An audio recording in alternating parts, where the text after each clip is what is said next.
I've just been in a mood today. I haven't felt like this since when I was a young woman.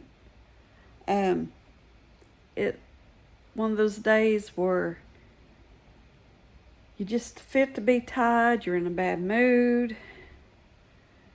Well, it's not even really a bad mood. I just feel like I'm about ready to crack. And I guess it's part of menopause. When does menopause ever end? Or am I just now getting into it? I don't know. I'm 55 years old. And I know the hot flashes have been bad lately.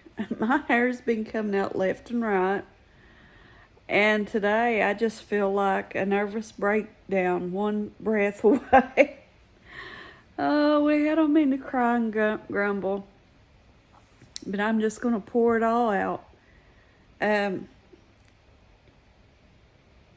Yesterday, I had a dentist appointment. I had to get a tooth filled. It's the first time ever for me to have a cavity drilled and a tooth filled. And so I was real apprehensive about just the unknown sometimes is worse than what you got to go through. And that turned out to be the case. But for anybody that don't know, I don't really go on a lot about it, but I have all my life I've had a deep fear and phobia of going to the dentist. Now, when I was in about 4th grade, I had a toothache, had to get a tooth pulled, and it was very traumatic for me. And the dentist was literally prying my mouth open. Anyway, it was a whole ordeal. And ever since then, I've had that phobia, just scared to death. So I always neglected all my life going to the dentist because just the fear. And about a year ago, I knowed that if I didn't do something, that my teeth were going to get so bad that it was going to affect me negatively. My hands get tired holding this phone. Okay. And I had to do a lot of praying and ask the Lord to help me overcome that fear, because I knew on my own I couldn't do it, and He did. My first appointment wasn't no big deal. They just kind of get in there and look around, take x-rays of your teeth. But just them taking those little tool things and just touching my teeth, it about sent me over the edge. Not fear, it's just that phobia. It's not just fear, you know what I mean? It's hard to explain. It's all about how it feels on your teeth. It's a whole thing. So they set me up for another appointment, because usually that first one, I don't think they really do anything except for kind of give you a good look over. So anyway, they set me up an appointment, and they said I needed a good cleaning, which that was no surprise. Well, to anybody else, it might not be a big deal. To me, it was. And I did a lot of praying, and I turned it over to the good Lord. I said, Lord, I can't do this on my own. I'm going to need you to keep me calm. This is upsetting to me. But a lot of it's just my bad nerves today. Anyway. So I get in there, and, they understand the situation with me. Because I told them that first trip, I said, you know what? I've got a real phobia. Yada yada, went through the whole story. I got through that with the good Lord's help. I stayed there. I remained calm. Well, in other words, I didn't carry on.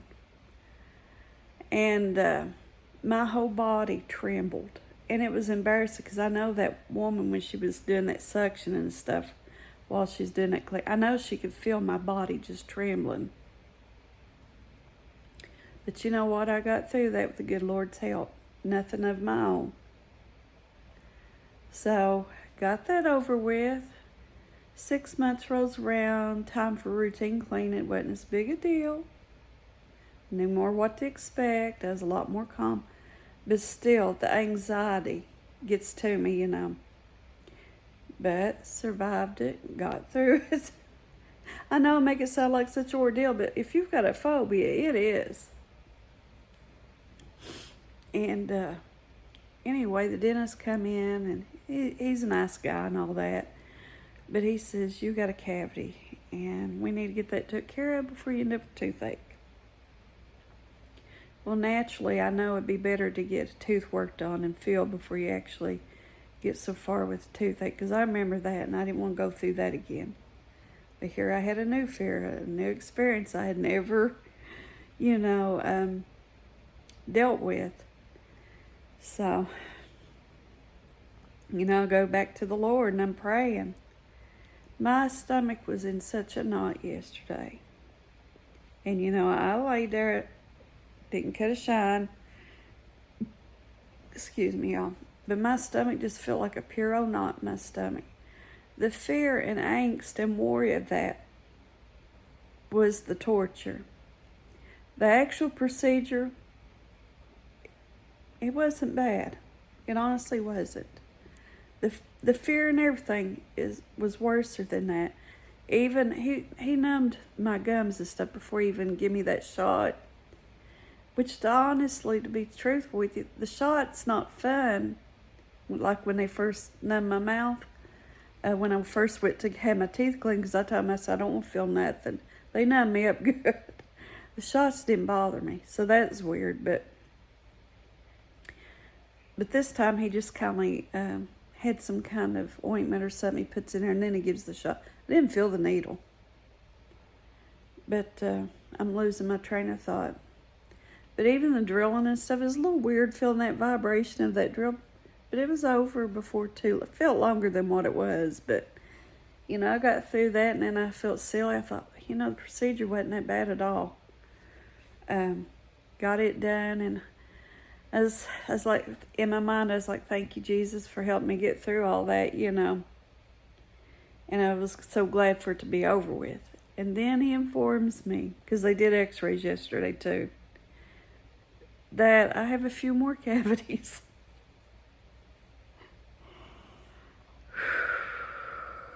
But I know what to expect, so next time it's not going to be nearly as bad. But while they have this big thing that holds your tongue to the sides to get in there to work. I'm sorry I'm dragging this out. Y'all probably think I'm bipolar today or something. Maybe I am, I don't know. But at one point he takes that out of my mouth. I didn't notice, but he said my tongue was fighting against him. But what it was where I was trying so hard to remain calm, but I was so tense. And he told me, he says, you're going to have to quit fighting against me with your tongue. I know there's going to be a lot of jokes about my tongue. Okay, just bring them on. But I didn't realize I was doing that. So I was like, I'm sorry. I'm sorry. I didn't realize doing it. Because I wasn't going to sit there and explain. You don't know what my stomach felt like. I felt like a literal knot in my stomach. And I was having to force myself to breathe through my nose, because it was like I was sitting there and holding my breath through all that. So they don't know the mental thing that I'm going through up here. So anyway, got that over with. Took forever for the feeling to come back in my mouth and jaw. It's a little sore today, but I'm fine. But I dread going back. And then today, things just didn't go my way. It's no big deal. Had a couple errands I want to go. No big deal. Life goes on. But for some reason, because of the headspace I'm in today, it has made me so irate. And I just want to stay away from everybody so that I don't, I'm afraid that I'm just going to slip up and get grouchy or say a cross word to somebody. And so I'm just trying to stay to myself. And it's just like, there's always something sitting there nitpicking at me today. But, we have days like that. And I just think it's just the old devil trying to get me to get short and edgy with somebody and smart off at the mouth. be snappy, you know, and I keep praying, Lord, help me through it. So it's been like 2 days of just a fight. But I'm hoping and praying for a better day tomorrow. We're going to have days like that. We're in this flesh, and that's our weakness, and the devil knows it, and he's going to sit there and poke and prod. And I was messaging my mom and talking to her about it, and she said that she kind of felt similar, you know. And we both recognize it's just Satan trying to get at us and get us to slip up, you know. But some days are rough, you know. So, you know, if you're out there and you're struggling, don't just realize you're not alone. You're not the one. You might feel like you're batty and different than everybody else, but we're all there at times. We all have our days. I tell you, everything got me aggravated. Which I didn't have high expectations for my channel to be big. Because it's really hard in YouTube, a lot harder than it used to be to really make your channel grow or this and that.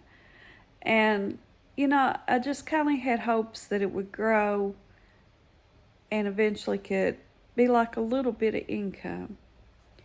And, you know, they've changed their requirements.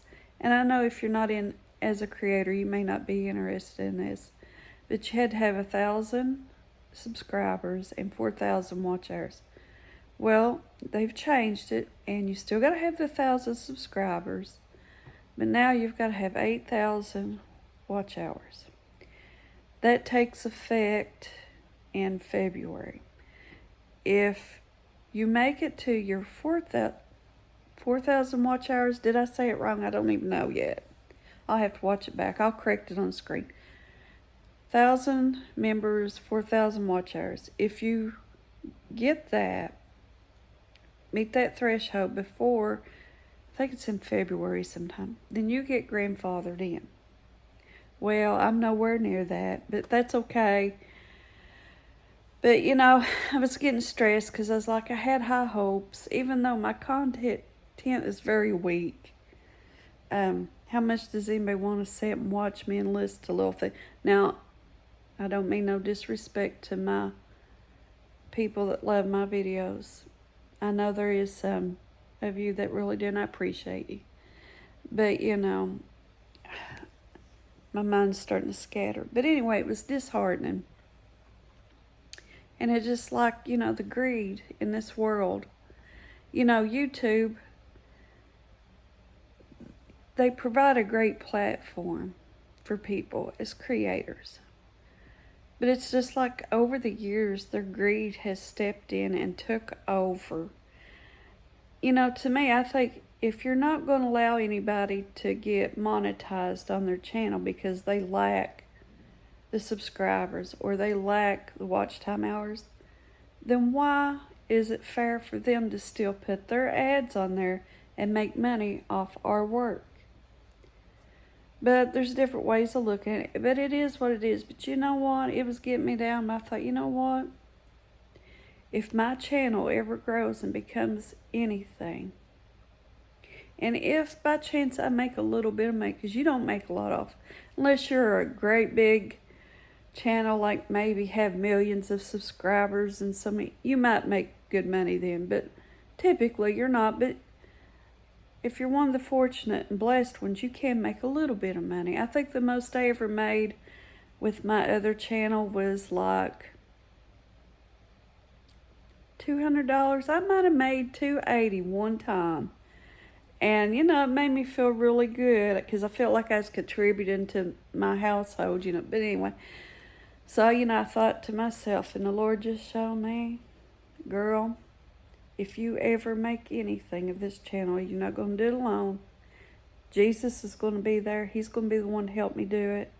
And if my channel ever gets to the thresholds or monetization it needs, it won't be because of YouTube. It'll be because the good Lord Jesus Christ helped me in this endeavor, just like he's helped me in all the things of my life.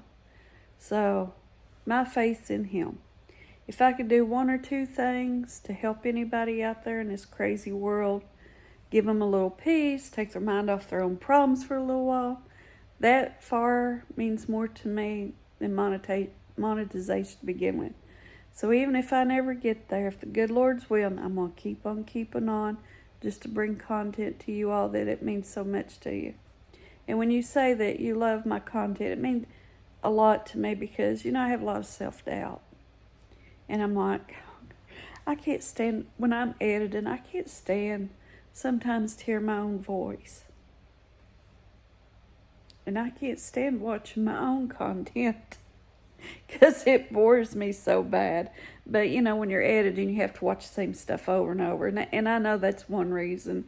It just gets old. But my husband will put one of my videos on the TV. I'm like, just watch that when I'm not around. Watch that when I'm not around. I think I'm an oversharer today. But my mind's a mess today. And it's a scary place up here sometimes. So if you made it all the way to the end of this video, I'm sorry, but thank you for watching. I love you guys. Don't let the old devil win in your life today. He's trying to tear us all down, and it starts from the inside out. And his time's short on this earth. It's coming to a close, and he is trying his best to devour whoever he can, Christians and sinners alike. You turn that TV on, it's nothing but hate and killing and awful stuff imaginable. There's no cap to what you're going to see on that. You get on your Facebook, I don't even hardly get on there anymore. It's just like watching the news. It's the same thing. It's just a repeat, But anyway, that's just some random dwellings going through my head today. But pray for me. I pray for you. And until my next video, guys, bye.